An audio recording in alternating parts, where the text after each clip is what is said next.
Hello students, कैसे हो आप लोग। आज हम लोग न्यूमेरिकल्स करने वाले हैं फ्रिक्शन का।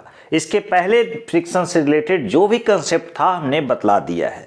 ये फ्रिक्शन का 6 नंबर वीडियो है। इसके पहले 5 वीडियो जिसमें हमने सिर्फ डिस्कशन किया है।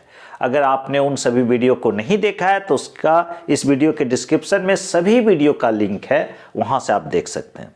तो फटाफट कर दीजिए वीडियो को लाइक। अगर जो विद्यार्थी नए हैं चैनल को कर दीजिए सब्सक्राइब, दबा दीजिए बेल आइकन। इसमें हम लोग आज कुछ न्यूमेरिकल्स देखेंगे। आपको हम बतला दें कि जो भी न्यूमेरिकल्स होगा यहाँ वो प्लेन सरफेस के लिए होगा, हॉरिजॉन्टल रफ सरफेस के लिए होगा।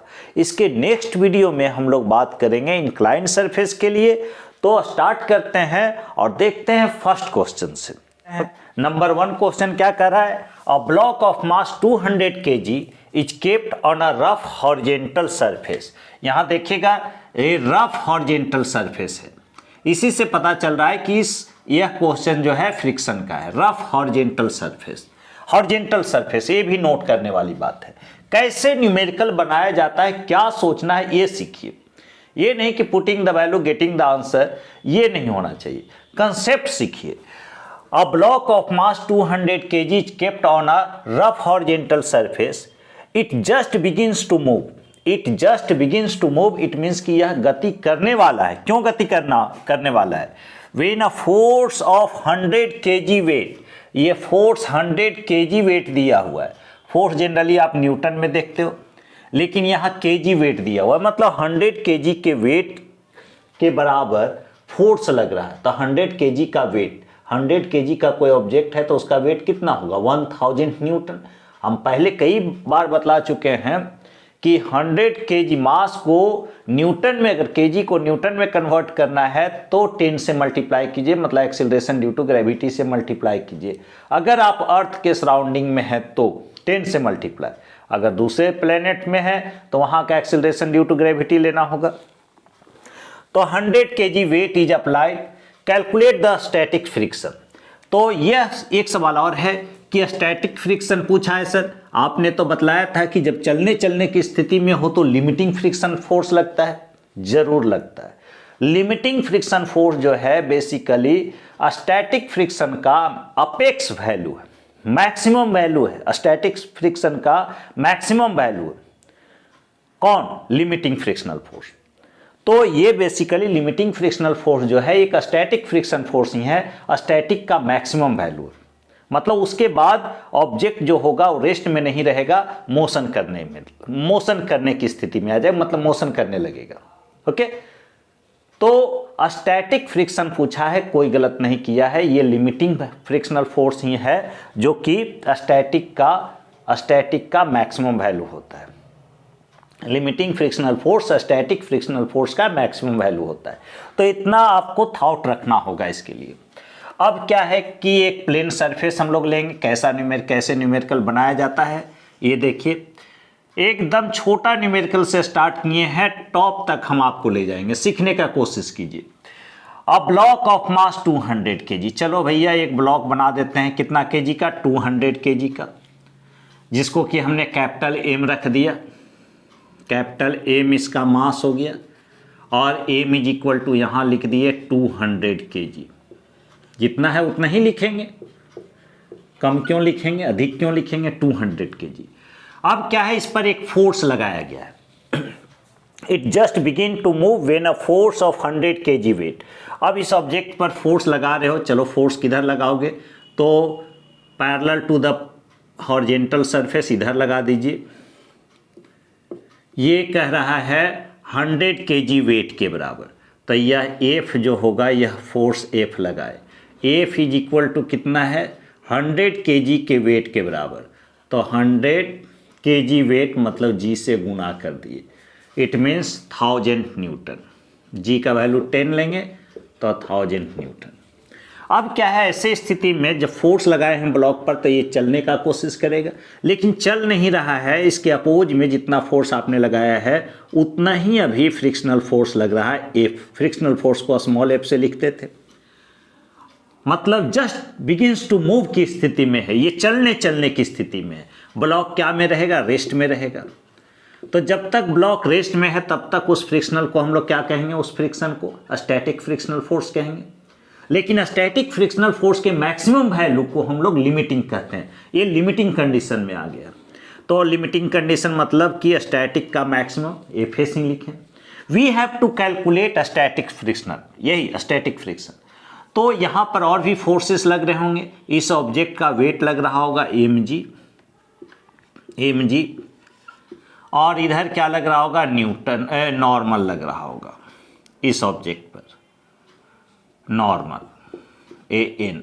यह फ्रिक्शनल ऑब्जेक्ट का मास था कैपिटल ए। ब्लॉक क्या चीज में है, रेस्ट में है। अब स्टैटिक फ्रिक्शनल फोर्स बेसिकली क्या होगा, F S is equal to applied force F के बराबर होगा। क्योंकि ऑब्जेक्ट चलता तो अप्लाइड फोर्स हो सकता है ज़्यादा होता, फ्रिक्शनल फोर्स कम होता, लेकिन जब तक ब्लॉक रेस्ट में है, जब तक, या ऐसे भी याद रखिए, जब तक ब्लॉक रेस्ट में है तो जितना अप्लाइड फोर्स होगा उतना ही फ्रिक्शनल फोर्स अपोजिट में लग रहा होगा। तो यहाँ F S equal to static frictional force एकदम सीख कर आ जाइए, ये नहीं कि भागने का कोशिश नहीं कीजिए, सीखिएगा। F S equal to applied force, F applied.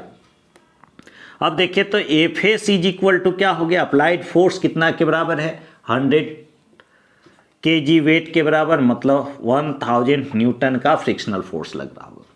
ये तो अगर स्टैटिक फ्रिक्शनल पूछा तो ठीक है, लेकिन अगर स्टैटिक फ्रिक्शनल कोफिशिएंट पूछ देता तो अगेन हम लोग चलते, चूंकि F S is equal to बतलाया गया है म्यू एस इंटू एन, जहाँ एन क्या होगा, नॉर्मल रिएक्शन। अब नॉर्मल रिएक्शन कितना के बराबर है, एम जी के बराबर है। तो mu S is equal to होता F S frictional force, static frictional force by normal reaction. Static frictional force कितना हो गया, 1000, और नॉर्मल रिएक्शन कितना होगा, एम जी के बराबर होगा। एम कितना है, 200 kg है, 200 kg, और मास में जब जी से मल्टीप्लाई करेंगे, मतलब 10 से मल्टीप्लाई करेंगे तो ये हुआ 10, इसका ये 1000 बाई 2000 हो जाएगा, तो 1/2 म्यू इक्वल टू कितना हुआ, 1/2, जिसको कि लिख सकते हैं हम लोग 0.5। बेसिकली यह म्यू एस है तो 0.5। तो ये स्टैटिक फ्रिक्शनल फोर्स हुआ, और यहाँ पर लगने वाले स्टैटिक फ्रिक्शनल फोर्स का कोफिशिएंट हुआ, मतलब ये दोनों सरफेस के बीच में static frictional coefficient mu S equal to 0.5 आया। तो ये है डिस्कशन। नेक्स्ट क्वेश्चन पर आते हैं, कहीं नहीं जाइए, अभी 5-6 क्वेश्चन कीजिए, बेसिक से लेकर एकदम टॉप तक ले जाएंगे, बने रहिए। सेकेंड नंबर क्वेश्चन है, क्या है, बड़ा आसान है, एकदम देखते के साथ बनाने वाला। जनरली कंपटीशन में इसी टाइप का क्वेश्चन पूछता है, आपसे लंबा लंबा कैलकुलेशन नहीं पूछेगा, वो आपको जोड़ नहीं पूछने वाला है, वो आपसे कैलकुलेशन नहीं करवाने वाला है, बेसिक जानना चाहता है, कंसेप्ट जानना चाहता है। यहाँ आप क्वेश्चन देखिए, a block of mass 12 kg is kept on a rough horizontal surface when a force of 15 newton, force कितना है, 15 newton, is applied upon the block, then it does not move. Force लग रहा है फिर भी block motion में नहीं है, नहीं मूव कर पा रहा है। कैलकुलेट द फ्रिक्शन फोर्स, तब आपको फ्रिक्शन फोर्स निकालना है। तो कैसे निकलेगा, ये रफ हॉरिजॉन्टल सरफेस, आपको हम बतला दें कि आज के जो भी हम क्वेश्चन कराएंगे सब रफ हॉरिजॉन्टल सरफेस पे बेस्ड होगा, प्लेन सरफेस के लिए होगा। कोई भी सरफेस अभी हम लोग इंक्लाइन नहीं लेंगे। इंक्लाइन प्लेन से रिलेटेड आपका न्यूमेरिकल्स अगले वीडियो में आपको मिलेगा, और आज जो भी हम लोग न्यूमेरिकल्स करने वाले हैं छोटा से बड़ा, वो प्लेन सरफेस के लिए, रफ प्लेन सरफेस के लिए, और वो भी हॉरिजॉन्टल सरफेस। तो क्या कह रहा है, अ ब्लॉक ऑफ मास 12 kg, ध्यान से देखो ये मास है 12 kg, तो M is equal to 12 kg। कैसे हम लोग प्रोसीड करेंगे, ये एम लिख दिया, कोई फास्ट करने का जरूरत नहीं है, जेई और नीट के एग्जामिनेशन में टाइम होता है। When a force of 15 newton is applied, इस पे आपने 15 न्यूटन का फोर्स अप्लाइड कर दिया, लगा दो, F is equal to F और F कितना हो गया, ये अप्लाइड फोर्स है, कैपिटल से लिखिएगा 15 न्यूटन लिख दिए। It does not move, object क्या चीज़ में है, रेस्ट में है। ऐसा हो ही नहीं सकता है कि कोई ब्लॉक पे फोर्स लगे और ऑब्जेक्ट रेस्ट में हो। इसका मतलब क्या हुआ, इसका मतलब हुआ कि इस ऑब्जेक्ट पर नेट फोर्स जीरो है। नेट फोर्स जीरो है, चलो कैसे जीरो है, इधर तो mg लगा दो, दिख रहा है mg, mg के अगेंस्ट नॉर्मल लगेगा, लगा दो नॉर्मल, एंड ये दो फोर्स तो लगना ही लगना है, चूँकि सरफेस के कांटेक्ट में है, सरफेस पर mg लग रहा है तो mg के अगेंस्ट नॉर्मल लगेगा प्लेन सरफेस के लिए। नॉर्मल इक्वल टू mg होगा प्लेन सरफेस के लिए। ये फोर्स नेट हो जाना चाहिए, रिजल्टेंट हो जाना चाहिए, ये इस पर ये इफेक्टिव फोर्स हो जाना चाहिए और इसके प्रभाव से ऑब्जेक्ट चलना चाहिए, लेकिन फिर भी ऑब्जेक्ट क्या है, रेस्ट में। इट मीन्स कि इस फोर्स के अगेंस्ट में भी एक फोर्स लग रहा है। अगर इससे ज़्यादा कोई फोर्स लग रहा होता तो ये ऑब्जेक्ट उस फोर्स के डायरेक्शन में चलता, कम लगता तो ये फोर्स के डायरेक्शन में चलता। क्योंकि अगर कम होता, आपका 15 न्यूटन इधर लग रहा है, इधर कोई 14 न्यूटन लगाते तो भी 1 न्यूटन का फोर्स इस पर रिजल्टेंट के रूप में आगे की ओर होता, ब्लॉक आगे चल देता। लेकिन ये ब्लॉक रेस्ट में, इट मीन्स कि इसके अगेंस्ट जो फोर्स लग रहा है वो भी 15 न्यूटन का है, तब तो इसको रोके हुए रिजल्टेंट फोर्स नहीं हो पा रहा है। इट मीन्स यहाँ एक और फोर्स हो कौन सकता है, तो चूंकि सरफेस रफ है, kept on a rough horizontal surface, तो रफ हॉरिजॉन्टल सरफेस पर एक फ्रिक्शनल फोर्स लगता है जो कि रिलेटिव मोशन का अपोज करता है। तो ऑब्जेक्ट का रिलेटिव मोशन किधर होने वाला था, इस फोर्स के कारण आगे बढ़ने वाला था। तो इसको आगे बढ़ने से भी फिलहाल क्या करेगा, रोकेगा।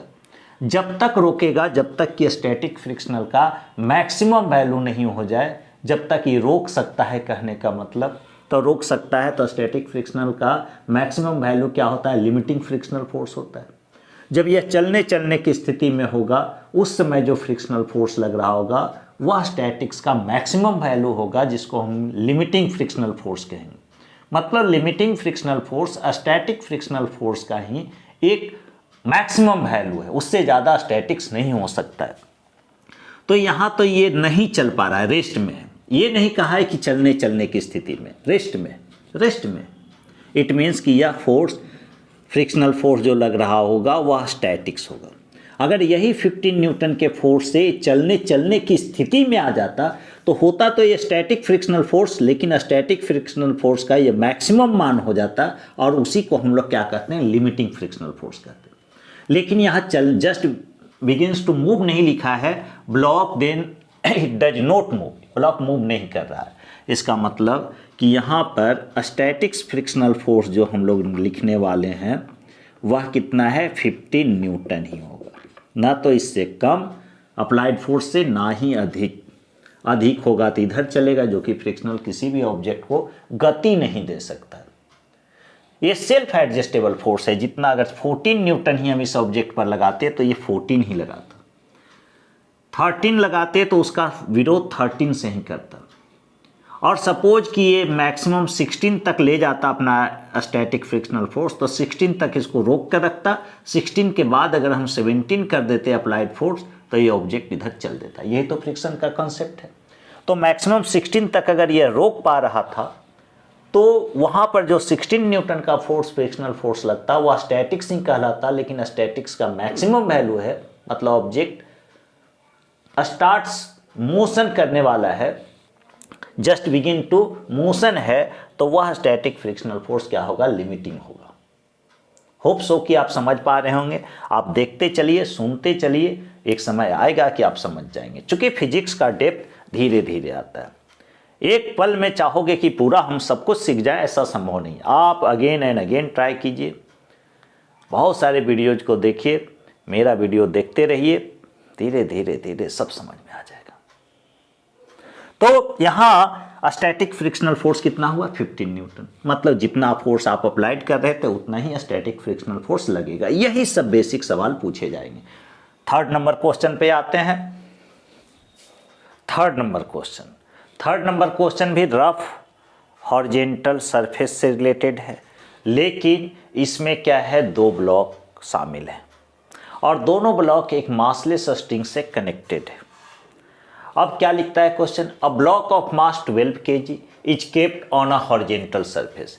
मतलब यह ब्लॉक M1 जो है यह 12 kg का है। It is connected to a string which passes over a pulley. यह आपका एक पुली से पास कर रहा है। When a weight of 8 kg attach to the other end, और इस स्ट्रिंग के दूसरे इंड से हमने एक वेट अटैच किया है, एक मास अटैच किया है जिसका वेट कितना, जिसका वेट अगर केजी में दिया हुआ है कोई दिक्कत नहीं, आप न्यूटन में कन्वर्ट कर लीजिएगा। 8 kg का यह ब्लॉक है, is attach to the other end of a string. Then the block just begins to move, just begins to move. Note कीजिए इस बात को कि यह गति में नहीं है, मोशन में नहीं है, मोशन की स्थिति में आ चुका है, अभी चलने की स्थिति में। मतलब फ्रिक्शनल फोर्स तो स्टैटिक्स ही लग रहा होगा, लेकिन उसी स्टैटिक्स फ्रिक्शनल फोर्स को हम लोग लिमिटिंग फ्रिक्शनल फोर्स कहेंगे। क्यों? क्योंकि ये ऑब्जेक्ट जो है चलने की स्थिति में, तो उस समय जो फ्रिक्शनल फोर्स लग रहा होगा, स्टैटिक्स फ्रिक्शनल फोर्स, वो मैक्सिमम लग रहा होगा, उससे ज़्यादा अब वो रोक नहीं सकता है इसके रिलेटिव मोशन को। मतलब स्टैटिक्स फ्रिक्शनल फोर्स के मैक्सिमम वैल्यू को ही हम लोग लिमिटिंग फ्रिक्शनल फोर्स कहते हैं। हम बार बार बोल रहे हैं। Okay, just begins to move, calculate the coefficient of static friction. तो स्टैटिक फ्रिक्शन का कोफिशिएंट निकालना है। ये सेम क्वेश्चन अगर लिमिटिंग फ्रिक्शन का कोफिशिएंट भी रहता, म्यूएल भी निकालना रहता, तो यही बात लिखा था, उतना ही आंसर आता। ओके, तो यहाँ पर क्या है, चलने की स्थिति में है। क्या लिखेंगे, पहले तो आप फ्री बॉडी डायग्राम बेसिक से चलिए। यह M1G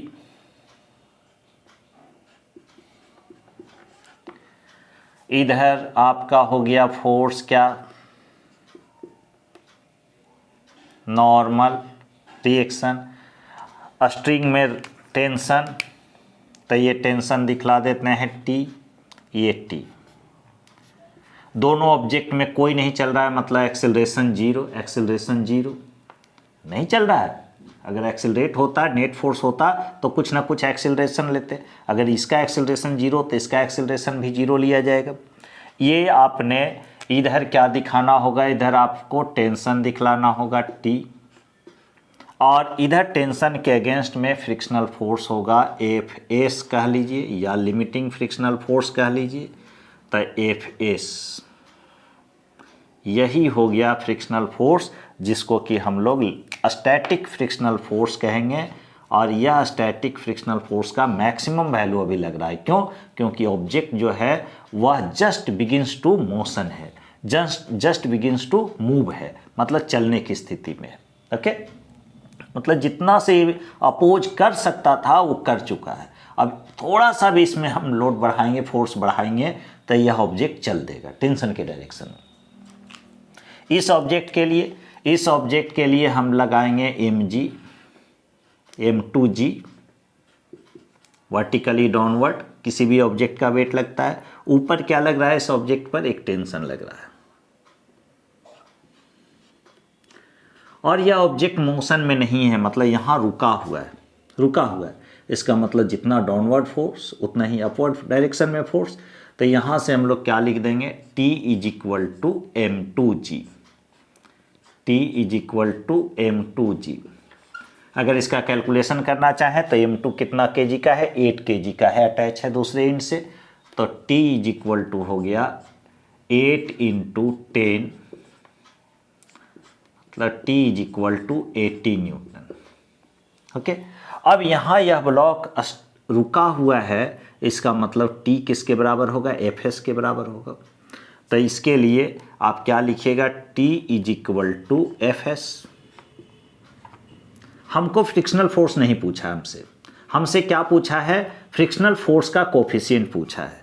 तो T = हम लिखेंगे यहाँ से Fs का value μs × n। Normal reaction लिख जाओ। नॉर्मल रिएक्शन किसके बराबर है, M1G के बराबर है। तो T = लिखेंगे μs × नॉर्मल रिएक्शन मतलब M1G। ऐसे भी याद रखिएगा, प्लेन सरफेस, हॉरिजेंटल सरफेस के लिए नॉर्मल जो होगा m1g के बराबर होगा, सॉरी mg के बराबर होगा। जितना वेट होगा सरफेस पर उतना ही नॉर्मल होगा। इंक्लाइन के लिए नॉर्मल mg cos थीटा होता है अगर एंगल ऑफ इंक्लाइनेशन थीटा है तो t is equal to mu S into m1g। हम लोगों को म्यूएस निकालना है। Mu S is equal to t by m1g, और नीचे लिखते हैं t mu S is equal to t by m1g। t आप निकाल चुके हैं 80। m1 कितना है? m1 का ये जो ऑब्जेक्ट रखा हुआ है हॉरिजॉन्टल सरफेस पर उसका मास है 12 और g का वैल्यू लिया जाएगा 10। तो ये कैंसिल होगा, 2 4 जा 8 और सॉरी 4 2 जा 8 और 4 3 जा 12। तो ये कैंसिल करा दो। म्यूएस का फाइनल वैल्यू कितना आया? तो 8/12 तो 2/3 म्यूएस इज इक्वल टू 0.666 ऐसा लिख सकते हैं। तो ये यहाँ पर हमने फ्रिक्शन कोफिशिएंट निकाला। ओके, तो आप इसका स्क्रीनशॉट लीजिए। 4 नंबर क्वेश्चन पे आते हैं हम लोग। 4 नंबर क्वेश्चन काफ़ी बेसिक क्वेश्चन है, इसको आप समझिए। 1 सेकेंड में क्वेश्चन सोल्व होगा। अ block of mass m is kept on a horizontal table, horizontal table, not inclined plane, horizontal table. If the static friction coefficient is mu, find the frictional force. Simple सा बात है कि एक horizontal table पे आपने एक block को रख दिया है जिसका मास है m, यह हुआ टेबल, और इस पर आपने एक ब्लॉक को रख दिया और ये ब्लॉक का सरफेस और ये हॉरिजॉन्टल सरफेस के बीच का फ्रिक्शन कोफिशिएंट दिया हुआ है म्यू, स्टैटिक फ्रिक्शन कोफिशिएंट। अब इस पर पूछा गया है क्वेश्चन कि find the frictional force, frictional force कितना लग रहा होगा। तो समझने वाली बात है कि यह फ्रिक्शन कोफिशिएंट म्यू है। इस ब्लॉक पर एक फोर्स तो ब्लॉक या इसका लगेगा वेट mg जो कि वर्टिकली डाउनवर्ड होगा, जो सरफेस पर लग रहा होगा, और सरफेस इसको तुरंत नॉर्मल रिएक्शन के रूप में रिटर्न कर देगा। ये दोनों का तो काम समाप्त हो गया। अब फ्रिक्शनल फोर्स का डिफिनीशन क्या है कि ये फ्रिक्शनल फोर्स रिलेटिव मोशन का अपोज करता है। अब ये ब्लॉक पर कोई तरह का अप्लाइड फोर्स नहीं है, अप्लाइड फोर्स 0 है, किसी तरफ से इसको ले जाने की कोशिश नहीं हो रही है जिसका कि फ्रिक्शन अपोज करे। अगर बात होता इधर कि आपने 1 न्यूटन का फोर्स लगा दिया इस पर और ब्लॉक अभी भी रेस्ट में है, तब हम कहते फ्रिक्शनल फोर्स लग रहा है। जब आपका इस पर किसी तरह का फ्रिक्शनल अप्लाइड फोर्स नहीं है, मतलब कि रिलेटिव मोशन नहीं हो रहा है या नहीं होने की कोशिश है, तो यहाँ पर कोई तरह का फ्रिक्शनल फोर्स नहीं लगेगा। ये नहीं कि फ्रिक्शनल फोर्स का हम फार्मूला जानते हैं F is equal to mu और n, म्यू तो दिया हुआ है, नॉर्मल रिएक्शन है n मतलब mg, तो फ्रिक्शनल फोर्स म्यू mg होगा। भैया म्यू mg होगा किधर होगा? अप्लाइड फोर्स होना चाहिए ना, उसका ना विरोध करेगा, रिलेटिव मोशन का ना अपोज करेगा, रिलेटिव पोटेंशियल का ना अपोज करेगा। लेकिन ये ब्लॉक तो इस पर सिर्फ रख दिए आप, कोई तरह का अप्लाइड फोर्स नहीं है, मतलब कि फ्रिक्शनल फोर्स यहाँ पर क्या होगा? स्टैटिक फ्रिक्शनल फोर्स वह 0 होगा, 0 होगा। काफ़ी बेसिक क्वेश्चन है। ब्लॉक अगर रखा हुआ है, कहीं रखा हुआ रहे, हाँ इंक्लाइन प्लेन पर रहेगा तो उधर डाउन द इंक्लाइन एक mg sin थीटा लगेगा, वो चर्चा हम करेंगे। लेकिन अगर हॉरिजॉन्टल सरफेस पर कोई ब्लॉक को रख दिया गया है तो फ्रिक्शनल फोर्स नहीं लगेगा। कब लगेगा? जब उस ब्लॉक पर पुल और पुश कोई फोर्स लगाइएगा जिसके कारण रिलेटिव मोशन होने का चांस है, टेंडेंसी ऑफ मोशन है, तो उस टेंडेंसी ऑफ मोशन के अपोज में फ्रिक्शन खड़ा होगा। लेकिन यहाँ पर आपने कोई तरह का फोर्स नहीं अप्लाइड किया है तो फ्रिक्शनल फोर्स नहीं लगेगा, स्टैटिक फ्रिक्शनल फोर्स 0 होगा। स्टैटिक फ्रिक्शनल कोफिशिएंट जो है उससे हमको क्या मतलब? ओके, तो काफ़ी बेसिक क्वेश्चन था नंबर 4। नंबर 5 पर आते हैं, होप सो कि आप समझ गए होंगे।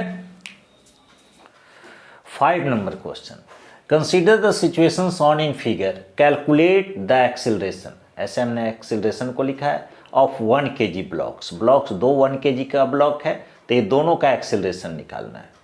बी पार्ट में कहता है the tension in the string, ये आपका string connected the 1 kg blocks, दो 1 kg ब्लॉक को जोड़ने वाले स्ट्रिंग में टेंशन निकालना है। And C part the tension in the string attach to the 0.5 kg, जो 0.5 kg के ब्लॉक में को जोड़ रहा है स्ट्रिंग, उसमें भी टेंशन निकालना है। मतलब दो स्ट्रिंग है तो दो तरह के टेंशन होंगे, दोनों टेंशन, एक्सिलरेशन और फिर आपका 3 पार्ट है, एक में एक्सिलरेशन, इसमें टेंशन, इसमें टेंशन। 3 क्वेश्चन है। कैसे निकालेंगे तो इसका सब कैलकुलेशन हम आपको बतला चुके हैं। पहले तो पहला काम फ्री बॉडी डायग्राम, और यहाँ का फ्रिक्शन कोफिशिएंट दिया हुआ है म्यू इज इक्वल टू 0.2 और यह भी फ्रिक्शन कोफिशिएंट 0.2 है। इट मीन्स कि सरफेस जो है हॉरिजेंटल सरफेस स्मूथ नहीं है, इसका रफनेस है, और ये रफनेस का माप जो फ्रिक्शन कोफिशिएंट है वह क्या है 0.2। अब हम लोग पहले फोर्स का चर्चा करेंगे, उसके बाद फिर फ्री बॉडी डायग्राम दिखाएंगे और इक्वेशन लिखेंगे। तो सबसे पहला काम टेंशन। टेंशन के लिए हम लोग लगाएंगे दो तरह का स्ट्रिंग है, तो इसमें टेंशन हुआ T1, यहाँ से लेकर यहाँ तक एक ही स्ट्रिंग है, तो इसमें भी टेंशन क्या होगा T1। ब्लॉक के लिए अगर इस पर पुली के लिए दिखाइएगा तो पुली से इधर दोनों भागेगा टेंशन, इस ब्लॉक को ऊपर, इस ब्लॉक को इधर। ओके,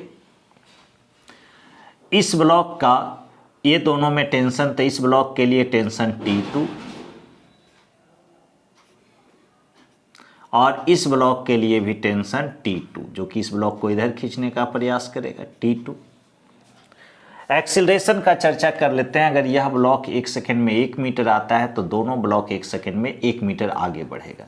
मतलब इसका एक्सीलरेशन अगर वर्टिकली डाउनवर्ड A, तो इसका भी एक्सीलरेशन आगे की ओर A दिखाना होगा, इसका भी A दिखलाना होगा। यहाँ तक में कोई दिक्कत नहीं। अब free body diagram. Free body diagram, अगर ब्लॉक नीचे आ रहा है, इसका वेट नीचे, टेंशन अपोजिट में, तो इसको हम लोग कह दिए हैं M1, इस ब्लॉक का नाम दिए M1, इस ब्लॉक का नाम रखते हैं M2 और यह ब्लॉक हुआ M3। ले इस बॉडी का फ्री बॉडी डायग्राम, इसका वेट नीचे, वेट कितना होगा M1 इंटू G, ऊपर स्ट्रिंग में हो गया टेंशन T1। इस बॉडी का काम हो गया समाप्त। इस बॉडी के लिए M2 के लिए, ब्लॉक M2 जिसका मास है, तो इस पर एक फोर्स लगेगा T1,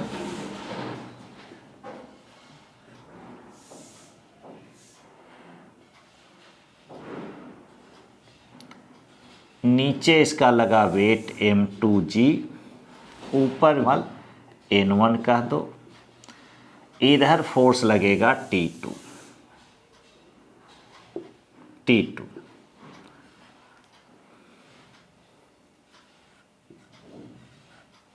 अब क्या है कि यह ब्लॉक का रिलेटिव मोशन, आगे यह ब्लॉक बढ़ रहा है तो यहाँ एक फ्रिक्शनल फोर्स लग रहा होगा, तो इस फ्रिक्शनल फोर्स को इधर दिखला देते हैं हम लोग F1, रेड इंक से दिखला दिए F1।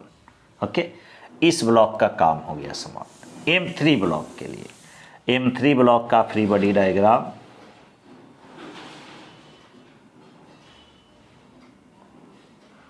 यहाँ M3G, ऊपर नॉर्मल N2, M3 ब्लॉक को आगे ले जाने का काम कर रहा है T2, और इस T2 के अगेंस्ट में चूंकि रिलेटिव मोशन आगे की ओर है, यह ब्लॉक आगे बढ़ना चाह रहा है, तो फ्रिक्शनल फोर्स इस पर लगेगा पीछे, जिसको कि हमने कहा F2। ध्यान से समझिएगा, F2। इतना काम हम लोग कर लेंगे। अब इक्वेशन लिखेंगे। इक्वेशन के लिए क्या काम करेंगे, पहले इस बॉडी के लिए, तो इसको नीचे लाने के लिए फोर्स है M1G, m1g, यहाँ से लिखना स्टार्ट करते हैं, m1g minus T1 is equal to m1 into A, number 1। दूसरा ब्लॉक m2, यह आगे जा रहा है विथ एक्सेलरेशन, ये आगे ले जाने के लिए फोर्स कौन है, T1, ये T1। तो T1 माइनस इसके अगेंस्ट में कौन कौन फोर्स हुआ, तो T2 और फ्रिक्शनल फोर्स F1। ऐसा हम सिचुएशन जब डील कर रहे थे तो भी इक्वेशन लिखे थे, is equal to m2 into A. Third equation क्या है, इसके लिए, इस ब्लॉक के लिए लिखेंगे, यह ब्लॉक भी आगे जा रहा है किस फोर्स से, टेंशन के फोर्स से, और अपोज में कौन खड़ा है, F2। तो क्या लिखेंगे, T2 minus F2 is equal to M3A। Third block को M3 कहें, ये हो गया। अब तीनों इक्वेशन को हम ऐड करते हैं, तो T1 से T1 कैंसिल हुआ, T2 से T2 कैंसिल हुआ, क्या बचा, m1g minus F1 minus F2 is equal to m1 plus m2 plus m3, m1 plus m2 plus m3 into A. अब क्या है कि F1 और F2 का वैल्यू रखेंगे, तो m1g माइनस F1 के लिए क्या लिखा जाएगा, म्यू इंटू एन, म्यू यहाँ का फ्रिक्शन कोफिशिएंट और इंटू n1, तो mu into n1 minus mu into n2 is equal to m1 plus m2 plus m3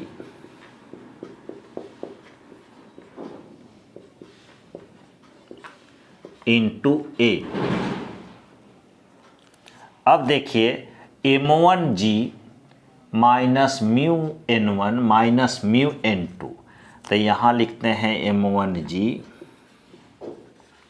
minus mu common, n1 का मतलब होगा m2g, n1 का मतलब m2g, n2 का मतलब m3g,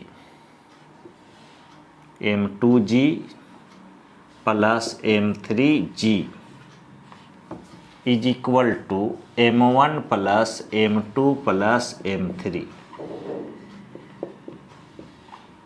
इंटू ए। ओके, अब ये दोनों में g कॉमन, सबका न्यूमेरिकल वैल्यू रखेंगे। m1 आपके लिए, m1 यह है 0.5 kg। पहले तो सभी में g कॉमन है, यहाँ से हम g कॉमन लिखते हैं, m1 माइनस म्यू, m2 है 1 kg का, m3 भी 1 kg का, g सबसे कॉमन निकल गया है, तो 1 प्लस 1 2 kg, मतलब कि 2 म्यू, 2 इंटू म्यू। अब इज इक्वल टू, इधर रख दीजिए 1 1 1 और 0.5, तो 2.5 इंटू ए। m1 का वैल्यू था 0.5, तो ये लिख दिए हम लोग 0.5।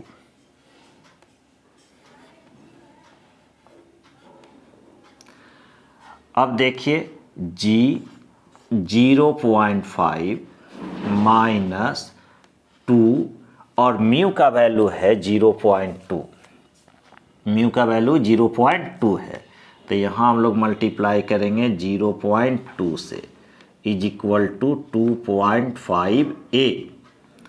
2 इंटू 0.2 0.4 होगा, 0.5 में से 0.4 को माइनस करेंगे तो 0.1, 0.1 इंटू 10 हो जाएगा 1, तो ए इज इक्वल टू इधर का पूरा कैलकुलेशन 1 आया है। कैसे, 0.2 इंटू 2 0.4, 0.5 में से 0.4 गया 0.1 और इंटू 10 तो 1 हुआ, तो ए इज इक्वल टू 1 बाई 2.5। ये एक्सीलरेशन आ गया। अब जब एक्सीलरेशन आ गया तो हम लोगों को टेंशन निकालना है। तो नंबर फर्स्ट से चलेंगे और नंबर फर्स्ट में ए का वैल्यू रखेंगे तो T1 निकलेगा। नंबर 3 से चलेंगे, आपका ए का वैल्यू और F2 का वैल्यू रखेंगे तो आपका क्या निकलेगा, T2 निकलेगा। तो नंबर 1 से चलते हैं।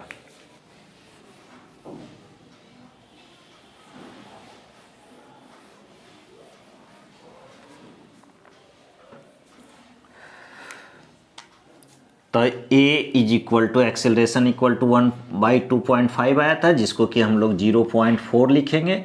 तो पहला पार्ट तो यही हमको फर्स्ट क्वेश्चन था, find the acceleration of 1 kg blocks, जो कि 0.4 मीटर पर सेकेंड स्क्वायर आएगा।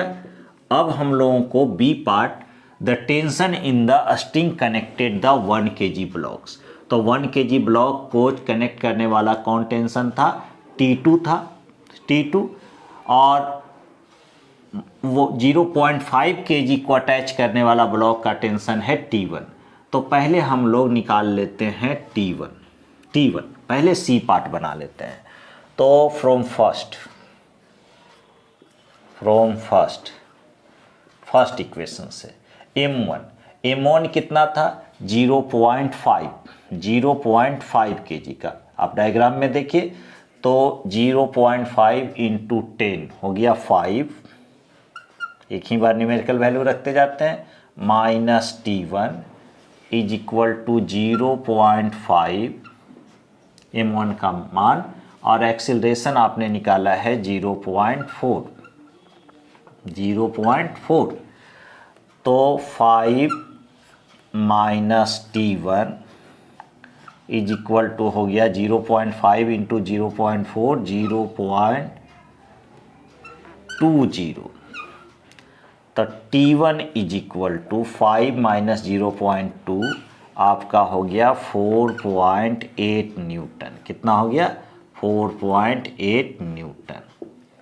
ये 0.5 kg को अटैच करने वाले स्ट्रिंग में टेंशन हुआ, मतलब ये सी पार्ट हुआ। बी पार्ट के लिए इक्वेशन सेकेंड से चलते हैं, सेकेंड से चल लीजिए या फिर थर्ड से, तो बेहतर होगा थर्ड इक्वेशन से चलते हैं। तो फ्रॉम थर्ड, इसका आप स्क्रीनशॉट लीजिए। तो बी पार्ट के लिए हम लोग चलेंगे फ्रॉम सेकेंड इक्वेशन से, तो सॉरी थर्ड इक्वेशन से, T2 माइनस F2 क्या है, फ्रिक्शनल फोर्स है। तो F2 के लिए हम लोग कितना लिखे थे, म्यू इंटू N2। तो म्यू का वैल्यू हुआ 0.2, N2 का मतलब M3 है 1 kg, G है 10। तो T2 minus F2 is equal to M3 1 kg है, और एक्सीलरेशन आया था 0.4। T2 माइनस ये आपका हो गया 2, 0.2 into 1 0.2 into 10 2 is equal to हुआ 0.4। तो T2 इज इक्वल टू 2 प्लस 0.4 2.4 न्यूटन। तो यह हुआ बी पार्ट का आंसर। तो इस तरह से हमने ए बी सी तीनों पार्ट को सोल्व किया। इसका सिचुएशन हम पहले ही इसके पहले वाले वीडियो में, नंबर 4 वीडियो में कर चुके हैं, वहाँ से भी आप देखिए तो ज़्यादा समझ में आएगा। आते हैं नंबर 6 क्वेश्चन पर। 6 नंबर question, the friction coefficient between the table and block shown in figure is 0.2। एक टेबल और ब्लॉक के बीच का फ्रिक्शन कोफिशिएंट 0.2 दिया हुआ है। Find the tensions in the 2 strings. तो दोनों स्ट्रिंग्स, 2 स्ट्रिंग्स है तो दोनों में अलग अलग टेंशन होगा। दोनों स्ट्रिंग में टेंशन आपको फाइंड आउट करना। तो टेंशन फाइंड आउट करने के लिए पहले एक्सीलरेशन चाहिए, अगर यह ब्लॉक चल रहा है तो। ओके, तो हम लोग कैसे प्रोसीड करेंगे, मानकर चलते हैं कि यह ब्लॉक नीचे आ रहा है तो यह ब्लॉक ऊपर, तो यह ब्लॉक आगे, चूंकि ये 15 kg का है, चांस इधर ही है चलने का। तो इसका एक्सीलरेशन नीचे की ओर a, इक्वल टाइम में इक्वल डिस्प्लेसमेंट, बॉडी का एक्सेलरेशन सेम होगा। इसका एक्सेलरेशन ऊपर की ओर a, इसका टुवार्ड्स लेफ्ट a। ये तो डायग्राम में ही दिखलाना है।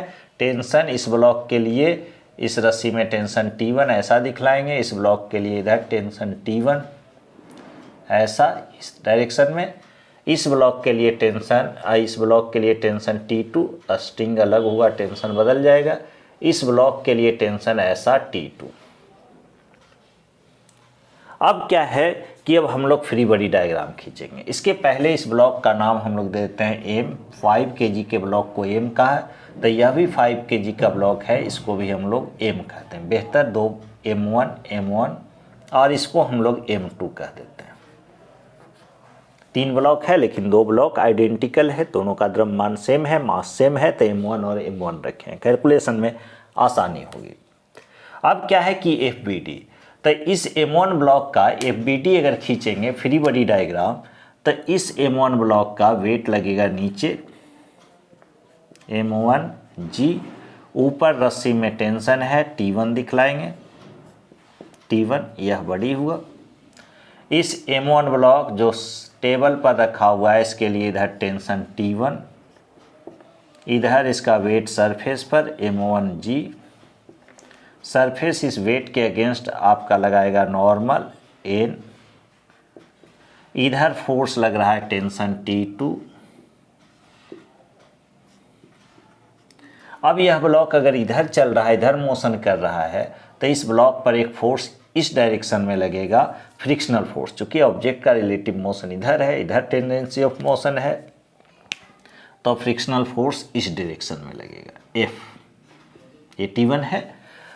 इस ब्लॉक के लिए M2 ब्लॉक के लिए ये free body diagram M2G,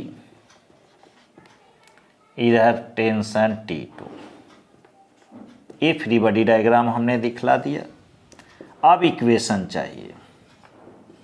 equation यहाँ से स्टार्ट करते हैं, यह ब्लॉक नीचे आ रहा है, तो इस ब्लॉक का इक्वेशन लिखेंगे M2G minus T2, M2G minus T2 is equal to M2 into A। इस ब्लॉक का एक्सीलरेशन हमने लिख दिया, इक्वेशन लिख दिया। यह ब्लॉक आगे आ रहा है, कौन सा ब्लॉक? M1 ब्लॉक को आगे ले जाने के लिए फोर्स कौन है? T2। अगेंस्ट में कौन है? T1। अगेंस्ट में कौन है? Friction F is equal to M1 into A। जब यह ब्लॉक आगे आ रहा है तो इस ब्लॉक को ऊपर जाना होगा, कौन ले जा रहा है? Tension T1। अपोज में कौन है? तो M1G यहाँ M1G is equal to M1 into A। Equation number first, equation number second, equation number third, ऐसा करेंगे। अब तीनों इक्वेशन को हम ऐड करेंगे तो देखिए T2 से T2 कैंसिल दिख रहा है, T1 से T1 कैंसिल, टेंशन एलिमिनेट हो जाएगा। अब फाइनली हम लोग क्या लिखेंगे? M3G minus M1G minus frictional force is equal to A, M1 plus M1 2M1 plus M2, तो क्या लिखें? 2M1 प्लस M2, M3G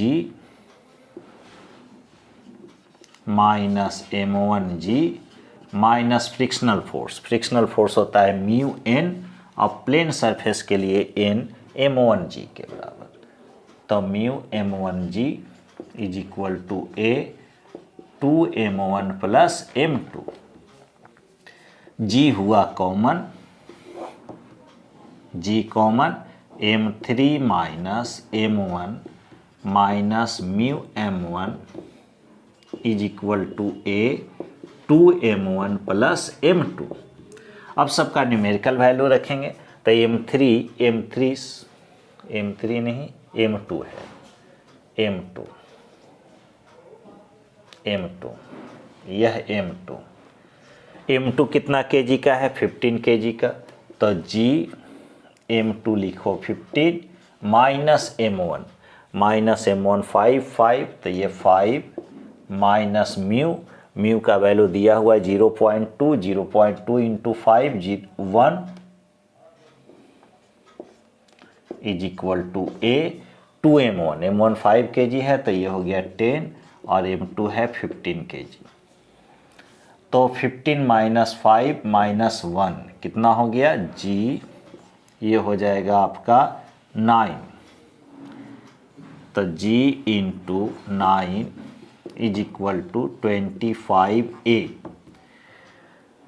ये g है और ये 9 है, तो 9 इंटू 10, जी का वैल्यू 10 रखेंगे, तो यहाँ से a इज इक्वल टू 90/25। तो ये कितना होगा आपका 18/5। a is equal to 18/5। ये एक्सेलरेशन निकल कर आया।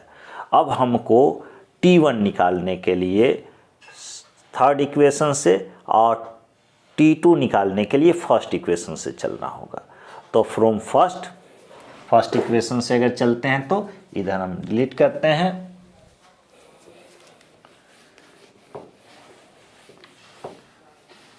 From equation first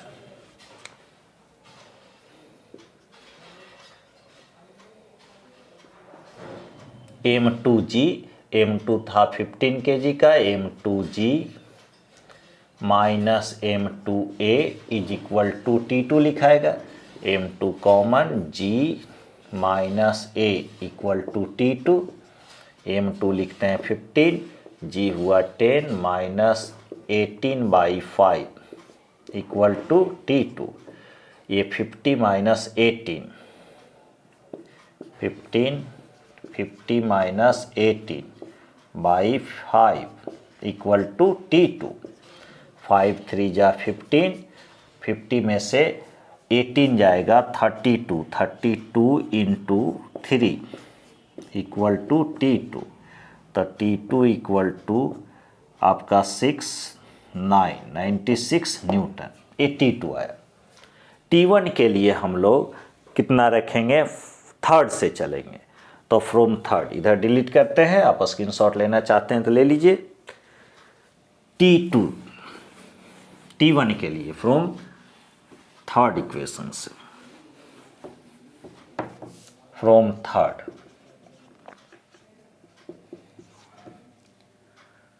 t1 equal to m1a plus m1g, m1 common, g plus a, t1 equal to m1 कितना था 5 kg था, g आपने कितना निकाला था 18/5, सॉरी g तो 10 है और a निकाले थे 18/5, 5 LCM 5 इंटू 50 प्लस 18/5 कैंसिल होगा, t1 इक्वल टू 68 न्यूटन आएगा। ओके, तो ये आपका t2 96 न्यूटन, t1 68 न्यूटन। इस तरह से हमने आज कुछ रफ हॉरिजॉन्टल सरफेस का न्यूमेरिकल सोल्व किया।